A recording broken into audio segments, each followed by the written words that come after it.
मानना यह है कि इस देश का प्रधानमंत्री दलित और आदिवासी में से ही किसी को बनाया जाना चाहिए। दलित वर्ग में से प्रधानमंत्री यदि इस देश का आए तो वो बेहतर सेवा कर सकता है, देश की बेहतर नीतियों का निर्माण कर सकता है, देश को सही दिशा में ले जा सकता है, देश की वे नीतियां लागू की जा सकती हैं जिनसे हम आज तक वंचित रहे हैं। न्याय पार्टी का स्टैंड न्याय के लिए रहेगा। हम न्याय की मांग कर रहे हैं।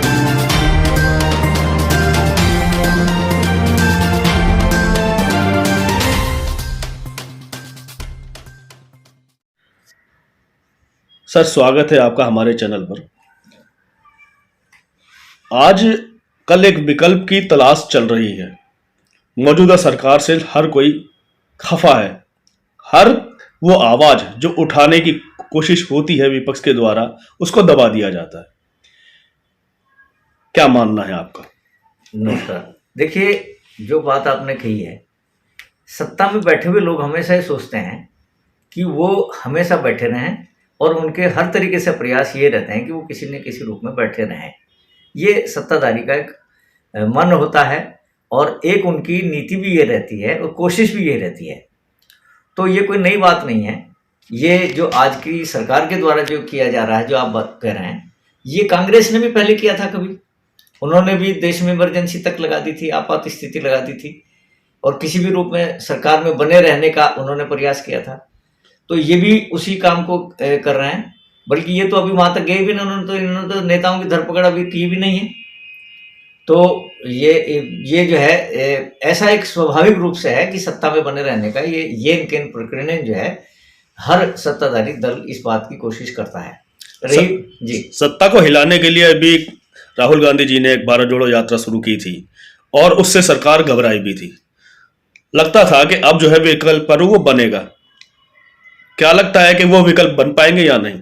देखिए, राहुल गांधी की जी बात है, उन्होंने एक अच्छा प्रयास किया कि लगभग 3500 किलोमीटर उन्होंने पदयात्रा की और देश के एक सिरे से दूसरे सिरे तक वो पहुंचे। और स्वाभाविक रूप से उनके इसके पीछे एक राजनीतिक एजेंडा उनका था और जो तमाम बिखरा विपक्ष है उसका नेतृत्व करने का उनका इरादा था इसमें। चूंकि विपक्ष के नेतृत्व की होड़ में भी कई लोग लगे हुए हैं, चाहे राहुल गांधी जी हों, चाहे नीतीश कुमार जी हों, चाहे दक्षिण के तमिलनाडु के चीफ मिनिस्टर स्टालिन हो, चाहे बहन मायावती हो, चाहे समाजवादी पार्टी हो, इनके मुखिया हो। तो कई दल ऐसे हैं कि जो विपक्ष का नेतृत्व करने में लगे हुए हैं। राहुल गांधी भी उसमें एक हैं और उन्होंने जो यात्रा की थी उस हिसाब से ही उन्होंने यात्रा की थी। लेकिन वो फिलहाल अभी अपने इस मकसद में फिलहाल कामयाब होते हुए तो दिखाई पड़ नहीं रहे हैं। आगे देखिए क्या होता है। आपने हमारी चैनल के माध्यम से एक बात कही थी कि देश का जो राष्ट्रपति है, प्रधानमंत्री है, वो दलित वर्ग से होना चाहिए। आपकी बात वो मानी भी गई जी। आने वाला जो समय है, 2024 में चुनाव होने हैं, विपक्ष भी अपनी दावेदारी रख रहा है। क्या मानते हैं आपके ऐसे समय पर क्या नजरिया है आपका? जी, देखिए, पहली बात तो आपके माध्यम से जो हमने आपके चैनल के माध्यम से जो बात की थी कि देश का राष्ट्रपति जो है, उस समय राष्ट्रपति का पद ही खाली था जी, कि आदिवासी, दलित आदिवासी होना चाहिए। और मैं आभार व्यक्त करता हूँ, बधाई देता हूँ सरकार में बैठे हुए या जिन लोगों ने भी महामहिम को चुनने में अपनी भूमिका निभाई है, उन्होंने दलित आदिवासी राष्ट्रपति देश को दिया है। बहुत बहुत बधाई। आपको भी बहुत बहुत बधाई कि आपने ये बात वहाँ पर पहुँचाई और विभिन्न चैनलों के माध्यम से बात पहुँची। अब जहाँ तक अगली उसकी बात है, प्रधानमंत्री पद की बात है, तो मेरा फिर मानना है कि इस देश का प्रधानमंत्री कुछ समय के लिए आदिवासी दलित ही होना चाहिए। क्योंकि जाके पैर न फटी बिवाई, वो क्या जाने पीर पर आई।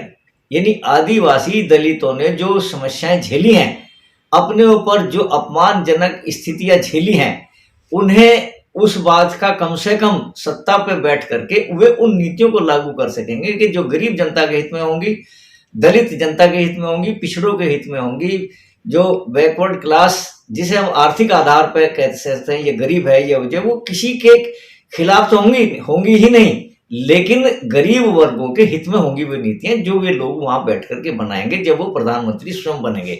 यानी शासन का तंत्र जब उनके हाथ में आएगा, नौकरियों में जब हिस्सेदारी बढ़ेगी, चाहे वो कॉरपोरेट सेक्टर में हो, चाहे सरकारी सेक्टर में हो, चाहे निजी संस्थाओं में हो, जब तक कि हमारे देश का ग्रामीण, हमारे देश का गरीब, हमारे देश का पिछड़ा वहां पर काबिज नहीं होगा। और वो तब काबिज होगा जब हमारा तंत्र जो है वो गरीब तंत्र होगा।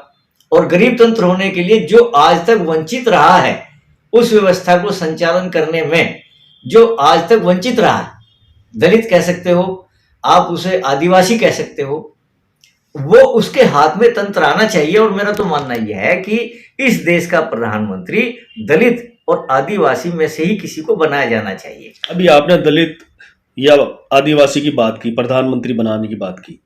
आपको लगता नहीं है कि ऐसे लोगों के पास में साधन संपन्न नहीं होते हैं, कुछ अपना तंत्र नहीं होता है, उसके बावजूद अगर वो लड़ाई लड़ने में सक्षम है भी, तो उनका साथ देने वाले भी बहुत कम लोग होते हैं। लगता नहीं कि आपको इसे आपकी जो इच्छा है जो पूरी हो भी पाएगी? देखिए, होगी जरूर, क्योंकि हमारा देश जाग रहा है। जो नीचे का वर्ग है वो ऊपर आने की कोशिश कर रहा है, और जब सारा वर्ग एकजुट होकर के एक सामूहिक प्रयास करेगा तो वो एक दिन संभव हो जाएगा। बहन मायावती जी भी काफी लंबे अरसे से देश की राजनीति कर रही हैं। उधर तमिलनाडु के चीफ मिनिस्टर हैं, वो भी काफी प्रयास है। देश के प्रधानमंत्री पद के लिए ये नहीं कि मैं केवल इन्हीं दो नामों को आपके सामने कर रहा हूं, और भी योग्य व्यक्ति हो सकते हैं, लेकिन हमारा मानना यह है कि दलित वर्ग में से प्रधानमंत्री यदि इस देश का आए तो वो बेहतर सेवा कर सकता है, देश की बेहतर नीतियों का निर्माण कर सकता है, देश को सही दिशा में ले जा सकता है, देश की वे नीतियां लागू की जा सकती हैं जिनसे हम आज तक वंचित रहे हैं, जिनका सपना बाबा साहब डॉक्टर भीमराव अंबेडकर ने संविधान के माध्यम से हमें दिया है। उस संविधान को लागू करने का यदि कोई सशक्त माध्यम हो सकता है तो दलित प्रधानमंत्री के नेतृत्व में जो हमारा तंत्र बनेगा, यानी कि उसमें ये एक दलित होंगे सब उसमें, लेकिन वो एक नेतृत्व जो होगा वो यदि दलित के हाथ में होगा तो वो बेहतर सेवा देश की कर सकता है, देश की अर्थव्यवस्था को संभाल सकता है, देश के बेरोजगारी की बात को खत्म कर सकता है। मेरा मानना यह है।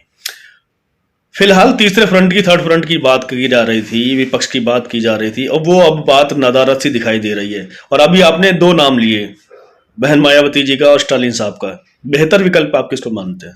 देखिए, मैं तो ये कहूंगा कि जो भी इसमें ईमानदारी से देश की सेवा के लिए आगे आएगा, जो भी नेता, और वो प्रयास करेगा सभी को जोड़ने का, क्योंकि एक वर्ग से, एक जाति से सरकार नहीं बनती। आपको सभी वर्गों को लेना पड़ेगा। आपको जो पुराने आपके जो एजेंडे थे वे छोड़ने पड़ेंगे, या किसी के प्रति यदि दुर्भावना आपकी पहले रही हो वो छोड़नी पड़ेगी। सभी वर्गों को साथ लेना पड़ेगा। जो हमारा मानना यह है कि सभी वर्गों को साथ लेकर के और नेतृत्व यदि हम दलित के हाथ में देते हैं तो वो बेहतर सेवा देश की कर सकता है। बहन मायावती भी हो, चाहे और भी कोई हो, हम किसी एक का नाम नहीं ले रहे हैं। न्याय पार्टी का स्टैंड क्या रहेगा? न्याय पार्टी का स्टैंड न्याय के लिए रहेगा। हम न्याय की मांग कर रहे हैं, और जो निर्बल वर्ग को, वंचित वर्ग को, जो शोषित पीड़ित, अन्याय से जो शोषित पीड़ित वर्ग रहा है, उसको न्याय मिले, महिलाओं को सम्मान मिले, महिलाओं को सुरक्षा मिले, महिलाओं की भागीदारी सुनिश्चित हो, देश के हर वर्ग की हिस्सेदारी शासन तंत्र में सुरक्षित हो, राजनीति में सभी की भागीदारी मिले, शिक्षा व्यवस्था सुचारू रूप से सबको मिले। और हमारा मानना यह है कि जो शिक्षा का जो प्राइवेटाइजेशन जो किया गया जा रहा है, और किसी की नजर उस तरफ नहीं है, ये बहुत ही भयानक एक रास्ता है। शिक्षा को एक सरकारी स्तर पर समान शिक्षा, समान चिकित्सा व्यवस्था, समान रहन सहन व्यवस्था जब तक आप नीतिगत निर्णय के रूप में लागू नहीं करोगे, तब तक आगे आप इसके परिणाम सही नहीं देखोगे। समानता और इसे जो है समरसता का स्वप्न तब तक देखना बेकार है जब तक कि सभी विद्यार्थियों को एक सी शिक्षा, एक सी चिकित्सा व्यवस्था उपलब्ध नहीं कराई जाए। आपको धर्म के मामलों को छेड़ना नहीं है, आपको धर्म के मामलों को कुरेदना नहीं है, आपको किसी धर्म के धर्मावलंबियों की आस्था को आहत नहीं करना है। आप बीच का रास्ता निकाल करके, जो हमारे संविधान निर्माताओं ने हमारा सपना, हमारे बारे में सपना देखा था कि इस देश को समरस बनाएंगे, समानता का सबको अवसर प्रदान करेंगे, हमारे भारतीय संविधान की जो सबसे पहला पेज है उसी में लिखा हुआ है कि सबको समानता के अवसर उपलब्ध कराना। ये इस देश के सरकार की स्टेट की नीति होनी चाहिए, एक वेलफेयर स्टेट के रूप में सरकार को काम करना चाहिए। सरकार कोई उद्योग धंधों के आधार पर काम ना करे, सरकार को बिजनेसमैन की तरह से काम नहीं करना चाहिए, सरकार को वेलफेयर स्टेट की तरह काम करना चाहिए। आपने प्राइवेटाइजेशन की बात की। मौजूदा सरकार जितने भी सरकारी तंत्र हैं सबको प्राइवेट कर चुकी है, करने जा रही है। क्या लगता है कि ये सिर्फ धन उपार्जन के लिए किया जा रहा है? देखिए, हम इसका विरोध करते हैं, और यदि आप सरकारी प्रॉपर्टी बेचना शुरू कर देते हैं तो इसका मतलब यह है कि आप कहीं ना कहीं जो है घाटे में चल रहे हैं, या कहीं ना कहीं आप जो है अर्थव्यवस्था के जो है के साथ खिलवाड़ कर रहे हैं। क्योंकि सरकारी संपत्ति या सरकार के पास जो जमीन है, सरकार के पास जो वो है, एक बैलेंसिंग व्यवस्था का काम करती है। चाहे भारतीय रिजर्व बैंक में पैसा हो, वो रखा रहता है, एक बैलेंस व्यवस्था के रूप में काम करता है। तो सरकारी प्रॉपर्टी का प्राइवेटाइजेशन करना ये भी गलत है। आपको तो ये एक ही ढांचे में सबको ढालना होगा, और सरकारी ढांचा ही काम करता है। आप ये देखिए, हमारी सेना है सरकारी ढांचे में रह करके देश की रक्षा कर रही है। कोविड-19 का जो प्रकोप यहाँ पर आया तो उसमें सरकारी तंत्र ने ही आपकी बेहतर सेवा की। जो सरकारी प्राइवेट नर्सिंग होम थे या प्राइवेट जो संस्थाएं थी, प्राइवेट जो थे, उन्होंने किस तरीके से इसके मौके का फायदा उठाया और जो लूटने का काम एक तरीके से उन्होंने किया। यदि सरकारी तंत्र आपके पास उपलब्ध ना होता तो आप इस महामारी से जीत नहीं सकते थे। आपकी पुलिस व्यवस्था है, सरकारी तंत्र है, आपकी जो जैसी भी है, लेकिन जो कानून व्यवस्था बनाने का काम किसके जिम्मे है, कौन कर रहा है? सरकारी तंत्र। तो सरकारी नियंत्रण तो होना जरूरी है हर चीज के लिए, और सरकारी नियंत्रण तब होगा जब सरकारी नौकरी होंगी। जब सरकारी नौकरी ही आप खत्म करते जाएंगे तो नियंत्रण कैसे कर पाओगे आप किसी भी व्यवस्था पर? इसलिए सरकार को अपने कर्मचारियों की संख्या बढ़ानी चाहिए, अपने तंत्र को बढ़ाना चाहिए, ताकि एक आड़े वक्त में काम आए। और सरकारी तंत्र ही, यदि आपकी नौकरियां आज खाली पड़ी हैं, बैकलॉग खाली पड़ा है, तो वो सबसे पहले आपको भरना चाहिए, ताकि एक सरकारी तंत्र आपके पास रहे किसी भी व्यवस्था से निपटने के लिए। हमारे चैनल में बात करने के लिए आपका बहुत बहुत धन्यवाद। जी धन्यवाद।